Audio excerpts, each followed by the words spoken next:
हर हर महादेव, पार्वती पते भोले बाबा की जय। आज सावन का दूसरा सोमवार, व्रत कथा आरती। मनचित श्रद्धा भाव से इस कथा जरूर श्रवण करें।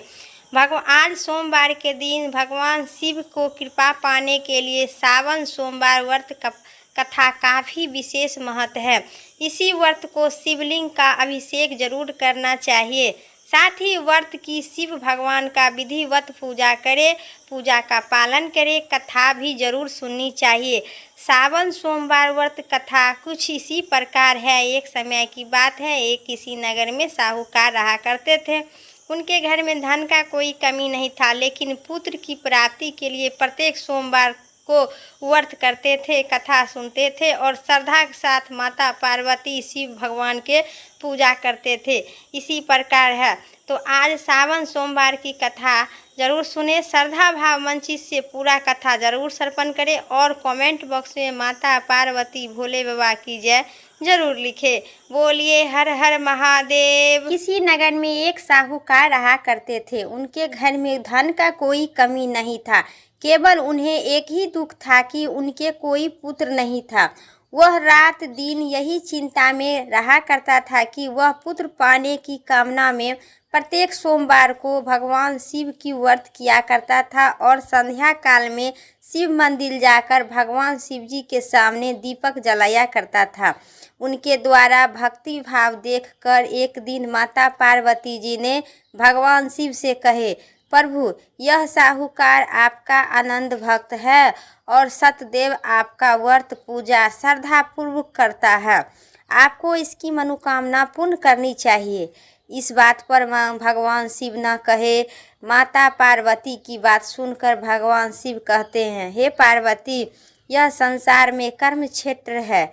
जिस प्रकार किसान खेत में बीज बोता है वैसा फल काटता है, उसी प्रकार इस संसार में जिस व्यक्ति अपने कर्मों को अनुसार फल भोगता है।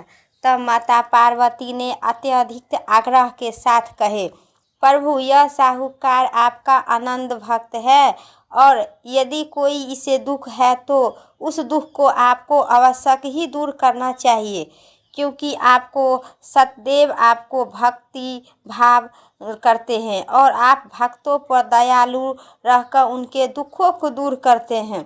यदि आप ऐसा नहीं करते हैं तो मनुष्य आपकी सेवा क्यों करेगा। माता पार्वती की ऐसा आग्रह देखकर भगवान शिव न कहे, हे पार्वती, इस साहूकार का कोई पुत्र नहीं है। इसी चिंता में यह दुखी रहा करता है। इसके भाग में पुत्र न होने के कोई पुत्र नहीं, इसीलिए मैं इसे पुत्र की प्राप्ति का वर देता हूँ। फिर इस पुत्र का आयु केवल 12 वर्ष ही तक रहेगा। इसके पश्चात इस पुत्र का बालक का मृत्यु हो जाएगा। इसके लिए इससे अधिक मैं कुछ नहीं कर सकता हूँ।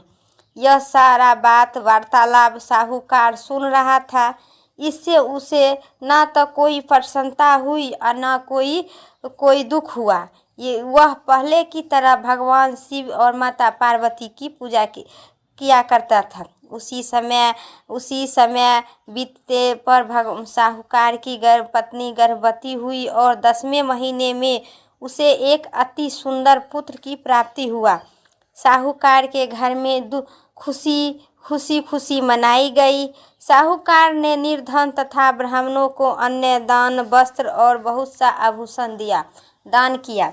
उसने किसी को पुत्र की आयु के भेद नहीं बताया। तब बालक ने 11 वर्ष की हो गया था। तब बालक के माता अथवा साहूकार के पत्नी ने बालक को विवाह करने की आग्रह की, लेकिन साहूकार ने कहे, अभी मैं इसका विवाह नहीं करूँगा, इसे काशीपुर पढ़ने के लिए भेज दूँगा। फिर साहूकार ने अपने साले अथवा बालक के मामा के बुलाकर और उसे बहुत सा धन देकर कहा, आप जाइए, जिस स्थान पर रुकिएगा वहाँ पूजा पाठ करते हुए ब्राह्मणों को दान देते हुए काशीपुर जाइएगा। जाते रास्ते में जिस स्थान पर रुको वहाँ यज्ञ तथा ब्राह्मणों को भोजन करवाओ, दान दक्षिणा देते हुए आगे जाना है। वे दोनों मामा भांजे यज्ञ करते और ब्राह्मणों को भोजन करवाते हुए रास्ते में प्रताप नगर नामक एक शहर था। उस शहर में राजा की पुत्री का विवाह था, इसलिए उस शहर के अच्छी तरह से सजाया गया था।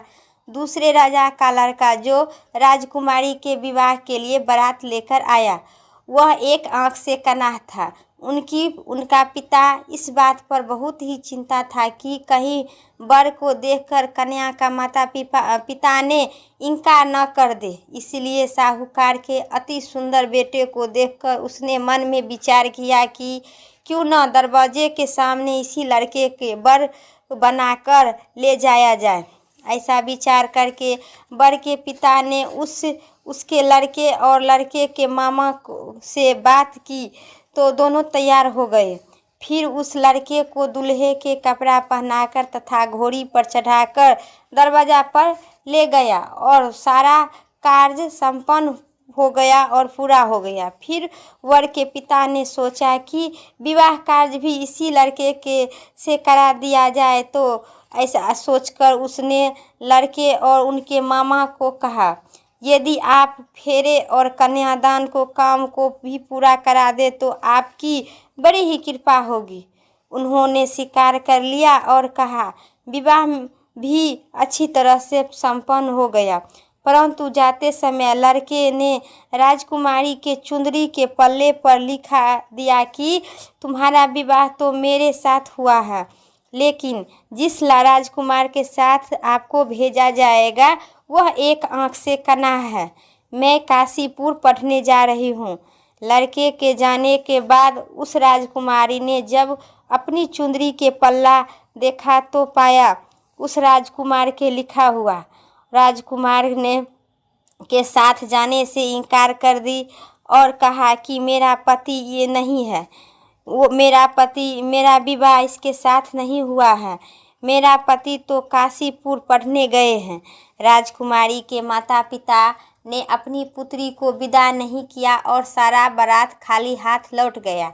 उधर साहूकार के लड़का और उनका मामा काशीपुर पहुंच गए। वहां जाकर उन्होंने यज्ञ करना और लड़के को पढ़ाना शुरू कर दिए।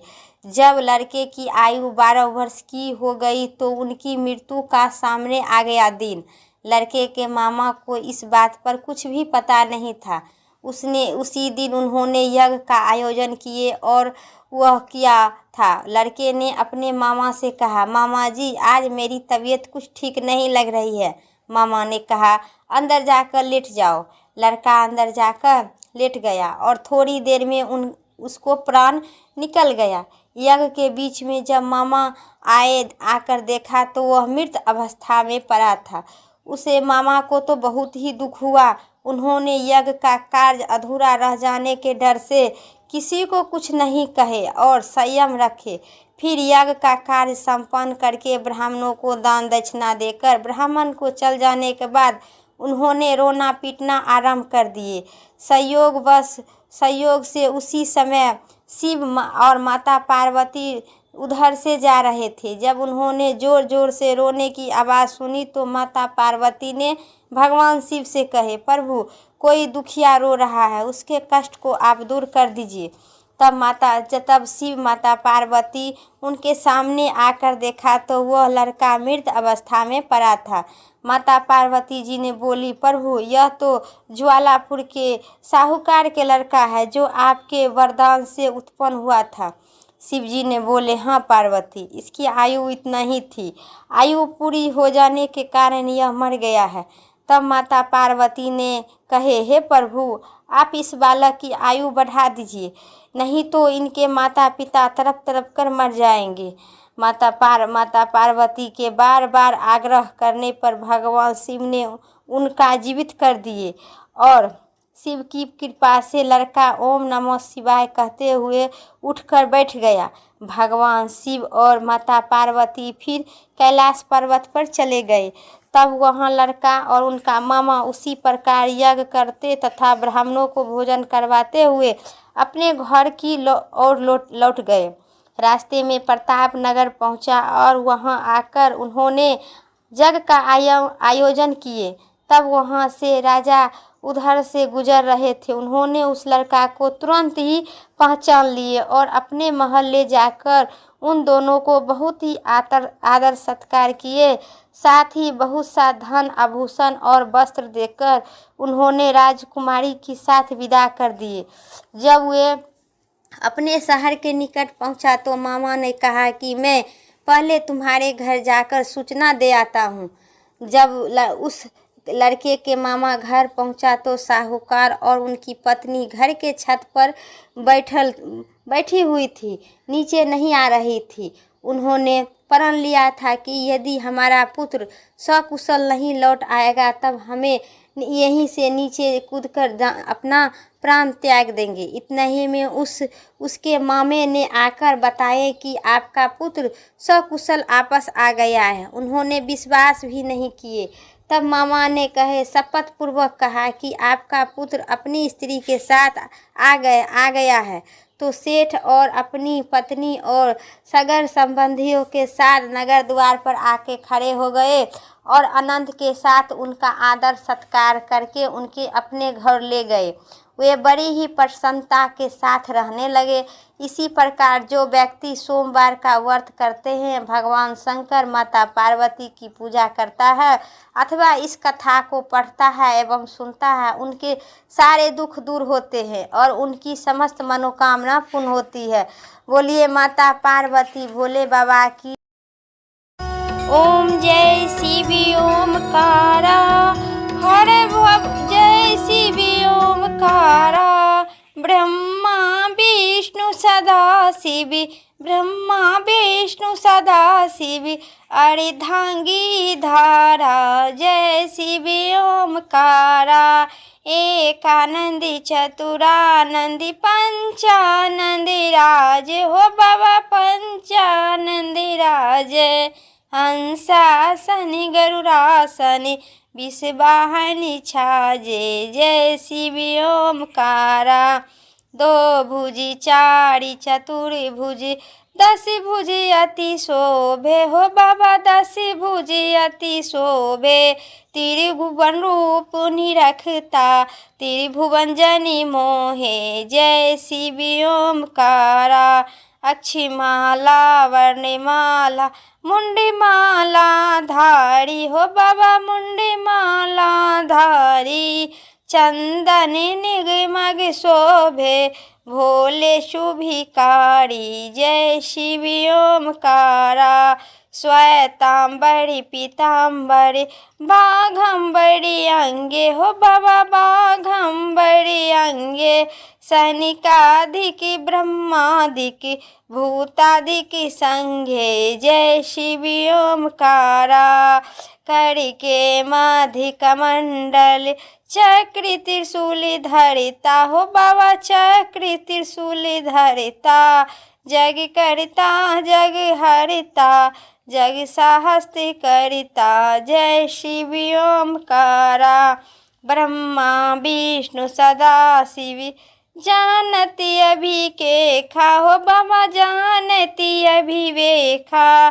पर्णाक्षरी में शोभित ये तीनों एका। जय शिव ओमकारा। त्रिभुवन स्वामी जी की आरती जो कोई नहीं गावे हो स्वामी जो कोई नहीं गावे। कहती शिवानंद स्वामी मन वांछित फल पावे। जय शिव ओमकारा बाबा। जय शिव ओमकारा। हर हर महादेव। पार्वती पते की जय। आज सोमवार की सावन की सोमवार व्रत कथा इतना ही तक था। वीडियो अच्छी लगे तो लाइक करें, चैनल पर नए सब्सक्राइब करके कमेंट में हर हर महादेव जय जरूर लिखिए। माता पार्वती भोले बाबा की जय कमेंट बॉक्स में ज़रूर लिखिए। फिर अगली वीडियो लेके आते हैं, तब तक के लिए हर हर महादेव। जय सिया राम।